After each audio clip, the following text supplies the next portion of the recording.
Olá, seja muito bem-vindo ao Go Next Talk, o seu podcast sobre governança e sucessão para empresas familiares. Como mediar os conflitos familiares que surgem durante o processo de sucessão. Eu sou Thaís Leonardi, jornalista, e irei conduzir essa conversa de hoje ao lado de Arnaldo Rebelo, consultor sênior da Go Next. Seja bem-vindo, Arnaldo. É uma satisfação enorme estar aqui com você, conversando sobre um tema tão importante para as empresas familiares. Muito bem. E para começarmos a nossa conversa, Arnaldo, quais são os conflitos mais comumente encontrados nas empresas familiares pela tua experiência, pelo que você observa nesse contato que você tem com as famílias empresárias? As famílias empresárias, elas enfrentam no Brasil diversos desafios e surgem neste tocar dos seus negócios vários desafios relativos a conflitos, tanto familiares quanto em gestão das empresas. A nossa experiência mostra que são diversos os conflitos, mas eu poderia citar 4 que são os mais impactantes na vida das empresas e das famílias. O primeiro deles é a definição correta do papel do filho, que é filho de um sócio, do filho de um dono de empresa, com o papel de gestor. Nem todas as pessoas têm competências e habilidades para exercer gestão na empresa pelo simples fato de serem filhos de pessoas empresárias bem-sucedidas. É necessário um cuidado muito grande no preparo e no desenvolvimento destes herdeiros e ainda mais ressaltando que nem todos terão os perfis adequados para determinadas posições. Esse foi o primeiro desafio, que é você colocar o filho numa posição adequada ao seu preparo e ao seu perfil. Também você tem famílias com relação a isto que têm um número muito grande de herdeiros. Nós conhecemos empresas, por exemplo, que na terceira geração estão com números superiores a 30 herdeiros e, em sã consciência, não há espaço numa gestão de empresa para a colocação de tantas pessoas. Então, há que se ter muito cuidado por parte das famílias empresárias em adequar bem esses dois movimentos da colocação de forma correta dos filhos dentro do processo de gestão das empresas. Existem diversas técnicas, diversos modelos para se fazer isso, mas alguma coisa pensada, cuidada e planejada tem que ser feito, porque senão as chances de problemas e conflitos se tornam quase inevitáveis. Outro ponto importante que gera conflitos, que talvez seja a segunda grande causa de conflitos, é o fato de que aquele que vai ser sucedido entende que precisa puxar herdeiros para a gestão da empresa, mas ele não quer ceder lugar a estes que vêm da nova geração que vem para assumir esses lugares. Ele até aceita, ele até acolhe, mas ele impõe resistências e barreiras que às vezes se tornam traumáticas e que trazem prejuízos para a empresa, para a gestão dessa empresa e também para a harmonia familiar. Um terceiro ponto que é gerador de conflitos nas empresas são aquelas empresas que permitem que sócios utilizem recursos do fluxo de caixa da empresa para outros negócios paralelos, seja da empresa ou dos sócios, e que se isso não estiver muito bem organizado, muito bem posto, isto fatalmente gera conflitos muito grandes. E a gente vê isso acontecer diariamente em empresas familiares. As empresas têm formas legais e formas técnicas corretas de fazer isto, através da distribuição de lucros e dividendos, por exemplo. Existem outras formas, mas o simples usar, porque a empresa é minha e eu ponho esse recurso, enquanto a empresa é pequenininha e está sendo construído, isso até pode funcionar adequadamente, mas na medida em que ela começa a crescer, ela se torna um pouco complexa, ela tem que implementar mecanismos de controle e acompanhamento, isto gera problemas terríveis para a gestão da empresa e no relacionamento de sócios ou de donos e herdeiros e assim por diante. E um quarto ponto que nós observamos como causador de muito conflito na gestão das empresas é quando sócios ou herdeiros criam empresas paralelas para prestar serviços àquela empresa. Por exemplo, uma média ou grande indústria que tem a necessidade de muitos serviços de facilities, por exemplo, segurança, limpeza, logística, coisas dessa natureza, manutenção, obras. Meu filho, cria uma empresa e faz a gestão disto. Se essas coisas não forem muito bem planejadas e organizadas, elas são causadores e geram muitos conflitos no dia a dia das empresas. Quais são os impactos que esses conflitos têm dentro das empresas e das famílias quando eles não são bem administrados? Eles afloram com muita força num processo de sucessão. O processo de sucessão, ele tem que escolher perfis.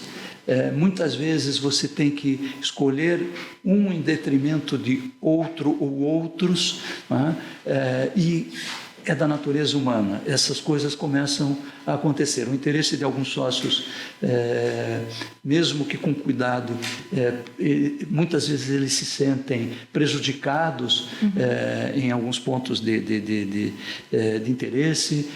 Filhos, primos, netos também têm os seus sentimentos muitas vezes não entendidos de uma decisão superior da empresa, e pontos como esses, na colocação de um líder com perfil inadequado, ainda sem o desenvolvimento correto, não preparado, ou com interesses difusos na empresa, paralelos, ou que utilizam recursos, sejam financeiros, sejam outros recursos, como automóveis, salas, aluguéis e coisas do gênero, não muito bem definidos.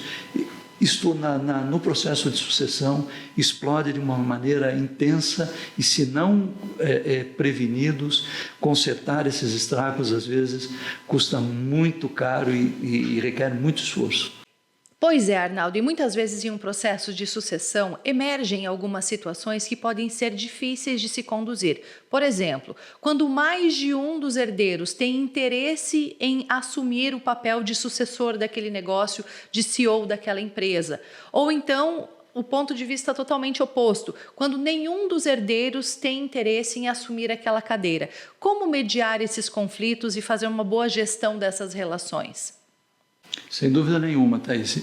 Vamos começar de trás para frente. Eu diria que quando não há interesse nenhum dos herdeiros em assumir cargos de gestão dentro da empresa, esse talvez seja um problema um pouco mais fácil de ser resolvido, porque a profissionalização preenche essas lacunas e acaba atendendo, se este for o espírito daqueles que compõem o capital desta empresa, dessa organização, eles acabam preenchendo. O processo de profissionalização atende perfeitamente bem isso, e nós estamos aí recheados de exemplos extremamente bem-sucedidos de empresas familiares hoje, geridas por profissionais do mercado em todos os níveis e que são sucessos absolutos.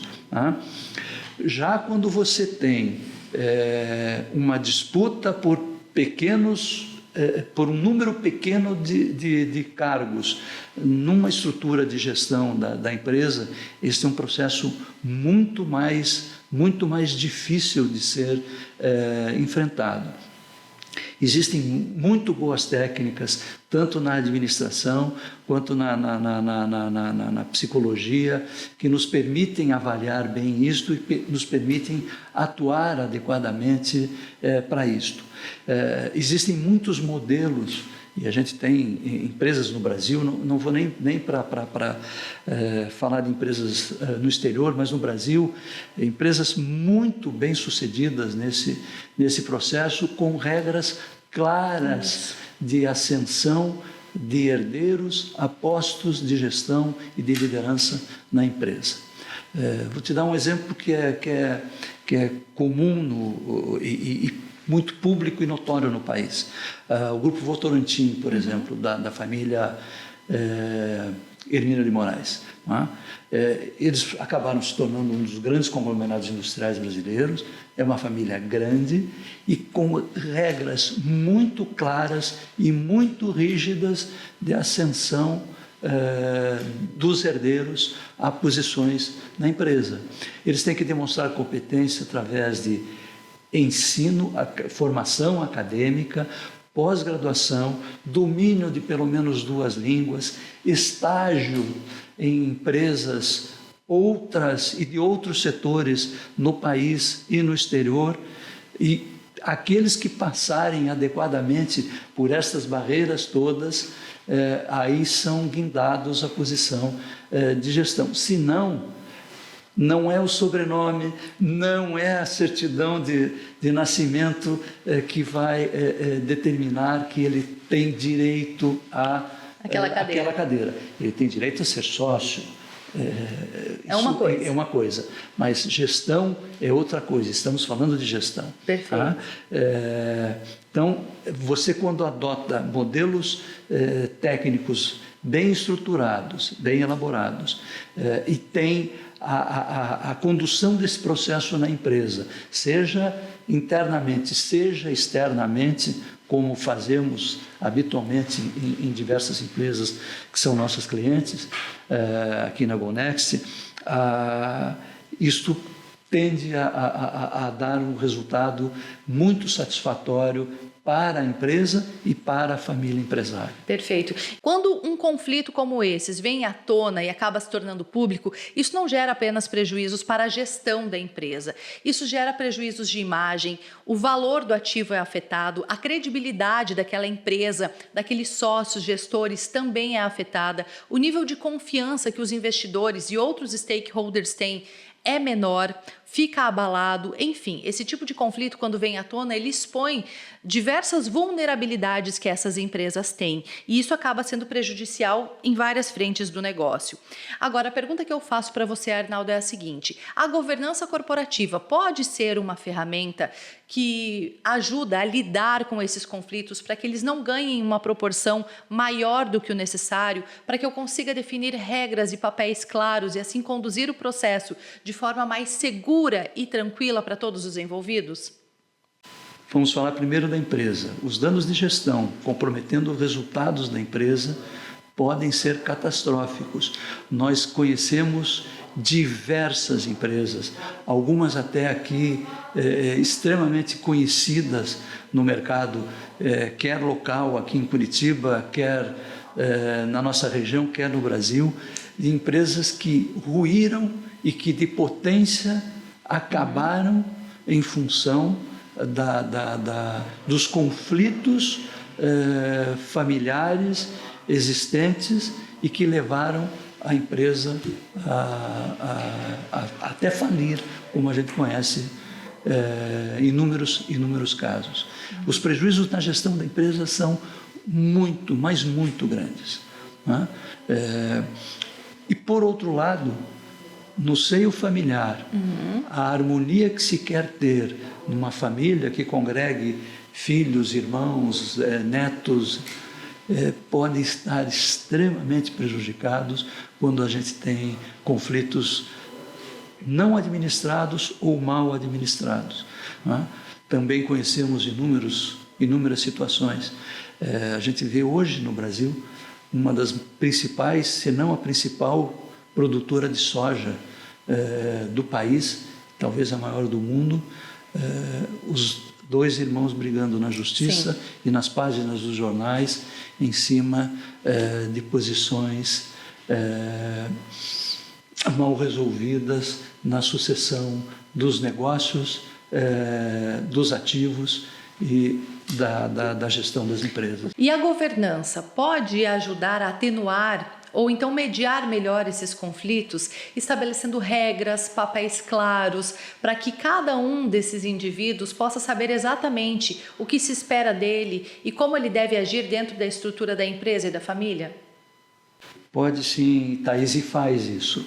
A governança fundamentalmente atua em 3 dimensões. Ela procura organizar as relações societárias, as relações de gestão e as relações familiares. E faz isto preferencialmente com pessoas, usando pessoas internas, obviamente, da família, dos sócios e da gestão, mas pessoas externas, que tenham know-how, de um lado, e que sejam pessoas isentas e que possam trabalhar com todas as correntes existentes nesses núcleos para harmonizar essas partes. Muitas vezes as pessoas, no calor da discussão e na defesa dos seus interesses pessoais, individuais, acabam se perdendo e acabam não criando condições de entendimento e de acordo para essas coisas acontecerem. A governança, quando feita envolvendo o agente externo, ela tem muito mais chance de ser bem sucedida, porque a harmonização por um terceiro que não faz parte desses conflitos e desses interesses fica melhor equacionado. Mas explicitando um pouquinho as dimensões, eu falei que ela deve atuar na gestão, na sociedade e na família.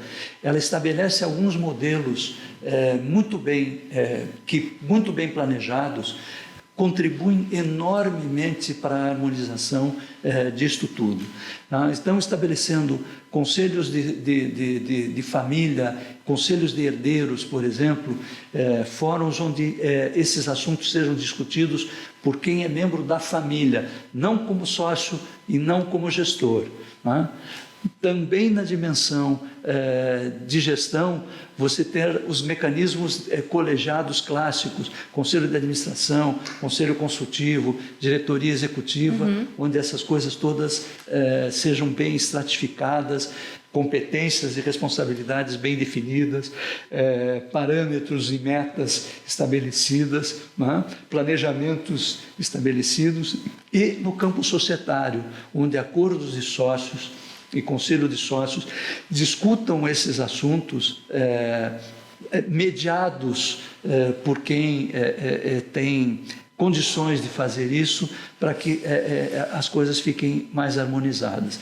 Então, um processo de governança que resolva bem essas 3 dimensões, família, sócios e gestão, tende a facilitar e a ser um elemento extremamente importante para o sucesso desta empresa, para a harmonia e a perenidade da empresa, e também para a harmonia na família que é sócia do empreendimento.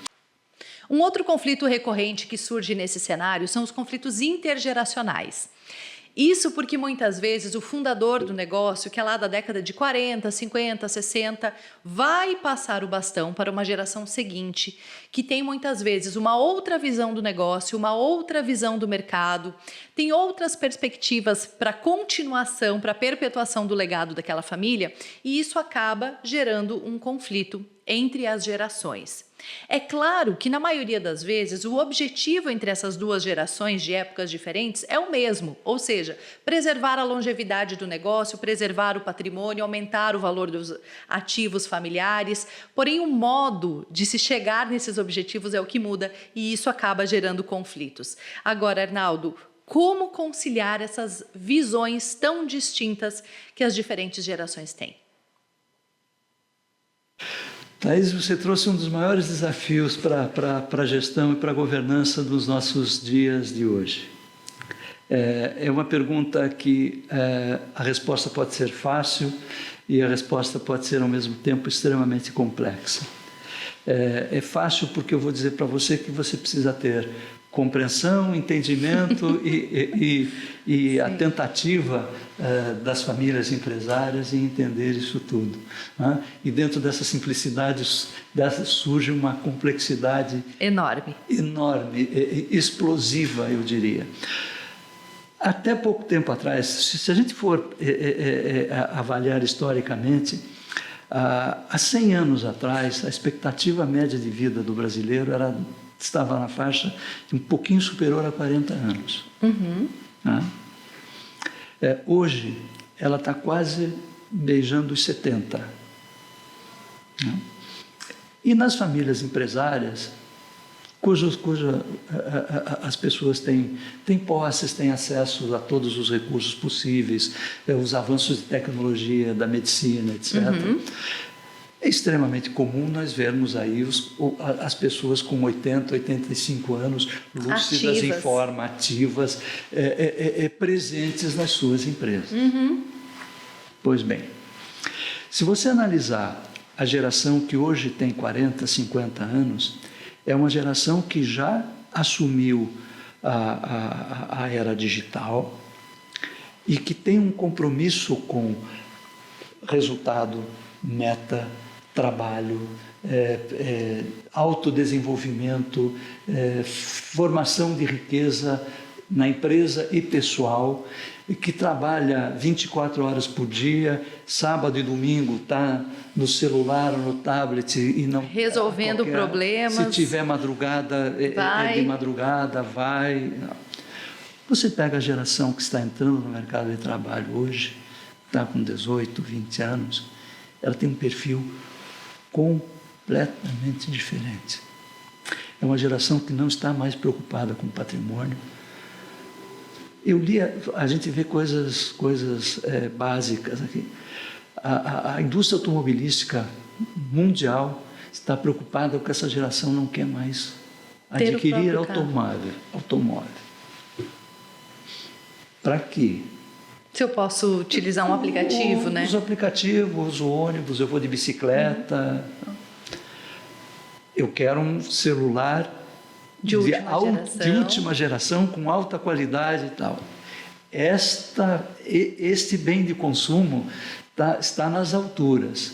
Outros que eram importantíssimos até agora há pouco, com as outras gerações, não dizem respeito a essa meninada. A própria questão da casa própria, né? A casa própria para quê? Estabilidade profissional, passar anos dentro da mesma empresa. Não, eu posso ter uma experiência aqui, depois eu vou para outra. Posso ser um nômade digital, posso mudar de lugar. Recentemente eu fiz a entrevista com um dono de uma empresa, né, que nós estávamos contratando para prestar serviços. Ele chegou com uma mochila, até aparentemente pesada e bem recheada, e ele disse simplesmente: meu escritório está aqui. Puxou a mochila, né? Porque ele trabalhava quando ele precisava, ele ia para os escritórios coworking, fazia as reuniões que precisava fazer, trabalhava de casa, ia nos escritórios para os quais ele prestava serviço. Eu não precisava de um escritório, um andar, gente. Por que a gente cita isso? Porque são maneiras das gerações pensarem completamente diferentes. Né? E que fenômeno a gente está observando agora? Pela primeira vez na história, e já há estudos e preocupação de centros acadêmicos em medirem e pesquisarem isto, dentro de 3 ou 4 anos, nós vamos ter pela primeira vez na história 5 gerações dentro do mercado de trabalho. Dentro do mercado de trabalho e dentro da mesma empresa. Antigamente, o dono da empresa, quando ele chegava ali com 55 para 60 anos, ele estava velhinho. E o filho dele entendia como uma missão de vida continuar na mesma tarefa do pai, e aquilo era uma coisa natural. Ninguém imaginava discutir isto. Hoje, Nós temos um senhor de 82, 85 que está na empresa e que não pensa em largar algumas atividades. Seu filho de 60 está dentro da empresa, seu neto de 40 está dentro da empresa, seu bisneto de 20 está entrando na empresa e pensando de formas radicalmente diferentes. E a conciliação disto tudo, nesta maneira díspare de pensar, certamente vai impactar na filosofia de atuação dessas empresas. Eu conversava com uma mãe empresária recentemente e ela me dizia da preocupação com a filha, que a filha não se preocupava muito com as coisas da empresa, que ela se preocupava muito com defesa do meio ambiente, e ela dizia, mas onde é que ela vê? Ela vê isso na televisão? E eu perguntei, sua filha vê televisão? Ela parou, me olhou e disse, não, ela não vê televisão. Eu disse, então você tem que arranjar uma outra forma. Você já imaginou se isso é uma forma dela pensar? Porque esta geração está pensando assim, e está vindo assim, gostemos ou não, queiramos ou não. É uma realidade. É uma realidade. Elas é uma geração que pensa diferente das nossas gerações. E isto vai impactar no dia a dia das empresas, na gestão das empresas, na sucessão das empresas, no planejamento das empresas. Isto será inevitável. E isso tudo nós estamos falando de mudanças na perspectiva do indivíduo. A gente ainda nem falou das mudanças de mercado. Nós sabemos que hoje em dia o mercado tem mudado muito. Quando nós falamos do futuro do trabalho, nós precisamos levar em consideração que muitas das profissões que nós conhecemos hoje, até 2027, não existirão mais e que outras profissões irão surgir. Inclusive, eu vi uma pesquisa recentemente sobre isso que mostra que o número de novas profissões que irão surgir até 2027 é inferior ao número de profissões que serão extintas. Então, o mercado está mudando, essas mudanças ocorrem a uma velocidade muito mais alta do que aconteciam até um tempo atrás. E é importante que todos nós saibamos que, sim, é imprescindível valorizar o legado dessa empresa e tudo que foi construído até agora, porém, talvez nem tudo aquilo que me trouxe até aqui vai ser o suficiente para que eu possa chegar aonde eu quero chegar. E seja necessário se abrir para essas novas perspectivas, porque talvez todas essas mudanças que hoje ainda são vistas por muitas pessoas como um modismo, não sejam um modismo, elas tenham vindo para ficar, ou então que novas mudanças surjam. O importante é que a gente passe a se abrir e se preparar para isso, e que essas pessoas que hoje estão no cargo de CEOs, presidentes de conselho, ou então se preparando para assumir esses cargos, entendam que, além das mudanças da perspectiva do indivíduo, existem mudanças da perspectiva da sociedade que precisam ser respeitadas, e nós precisamos aprender a conviver com isso. Afinal de contas, esse é um grande desafio da nossa época atual. Sem dúvida, e eu, além dos desafios que você citou aí na diminuição de postos de trabalho, da extinção de vários cargos e na criação de novos, eu acrescento que esses novos que estão sendo criados são de complexidade tecnológica e de conhecimento cada vez mais avançados, Sim. específicos. Você não tem mais, você começa a deixar de ter aquelas funções básicas operacionais que elas começam a sumir, começam a ser geradas necessidades de profissionais de qualificação, de especialização, pensamento analítico. Eu até vi as 3 habilidades que do futuro do mercado: pensamento analítico, pensamento criativo e flexibilidade e resiliência. Resiliência e capacidade de interação, de viver trabalhar em grupo. Trabalhar em grupo, se relacionar, exato. Mas eu vejo que existem aqui 2 nortes que podem guiar as nossas ações diante dessas situações de mudanças, de conflitos geracionais. Primeiro, é entender que conflito não necessariamente é algo negativo. Conflito nada mais é do que o encontro de opiniões e pontos de vista diferentes, mas que quando essa situação é bem administrada, o conflito ele pode dar origem a uma perspectiva, uma ideia, um caminho que é melhor do que aquele que eu havia pensado sozinho e que você havia pensado sozinho, por exemplo. Quando esse conflito ele é bem administrado, eu consigo chegar a novas perspectivas que são superiores, que são ainda melhores. Então, isso é muito importante que a gente entenda, essa nova perspectiva do conflito para que eu possa chegar a novos caminhos e novas possibilidades.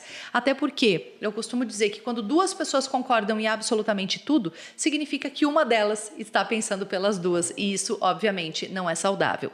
Então, é preciso saber gerir, administrar esses conflitos. E o segundo ponto é a governança corporativa.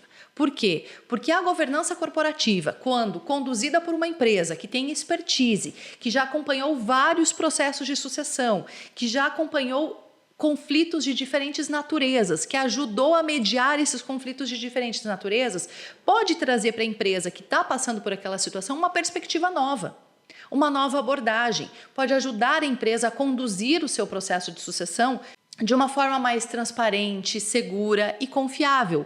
Então, tudo isso é importante para que essa empresa também de fora possa trazer uma nova perspectiva e dar à família empresária novas ferramentas. Porque muitas vezes nós erramos na condução da nossa empresa e do nosso negócio sem saber que nós estamos errando. Por quê? Porque nós não temos ferramentas para lidar com aquela situação. E quando uma empresa, por exemplo, como a GoNext, auxilia no processo de implementação de uma governança, de condução da sucessão, se torna muito mais fácil a família ter novas ferramentas para que possa, então, tomar decisões mais assertivas e conduzir o processo de sucessão de maneira mais assertiva. Não, você colocou de forma brilhante, Thaís. É realmente isso que acontece. É importantíssimo o expertise e o know-how, a experiência de inúmeros casos já resolvidos ou encaminhados para que uma consultoria como a GoNext, uma visão externa, atenda. E eu acrescento um segundo vetor nisto que eu já abordei rapidamente na nossa conversa de hoje. É o fato de você poder ter a capacidade de vendo o problema de fora, ou vendo o problema entenda de forma superior, aquele velho chavão de você subir alguns degraus para ver a floresta de cima e não colado na árvore, vendo só a árvore. A consultoria externa passa a ter esta propriedade. Ela vê aquele problema dentro da empresa de uma forma isenta e passa a ter condições de articular com todos os atores envolvidos no eventual conflito, de forma a poder trabalhar para harmonizar essas partes todas. Então, além do know-how, esta capacidade de articulação de forma isenta são dois fatores extremamente importantes no sucesso de uma consultoria externa como a GoNext presta para o sucesso de projetos desta natureza e fazer com que realmente os conflitos que eventualmente existam sirvam de caldo de cultura para o fortalecimento e para o desenvolvimento da empresa. Arnaldo, muito obrigada pela sua participação no GoNext Talk de hoje. Foi um prazer recebê-lo aqui. Quem agradece sou eu. Foi uma satisfação enorme estar aqui com você, podendo, como já disse, bater um papo tão agradável acerca desse assunto que impacta tantas empresas familiares no nosso país. Pois é, e no próximo episódio nós vamos conhecer um caso real de uma empresa familiar que passou pelo processo de sucessão. Vamos entender quais foram os principais desafios e como eles solucionaram esses desafios no último episódio da segunda temporada do GoNext Talk. A gente se vê. Até lá!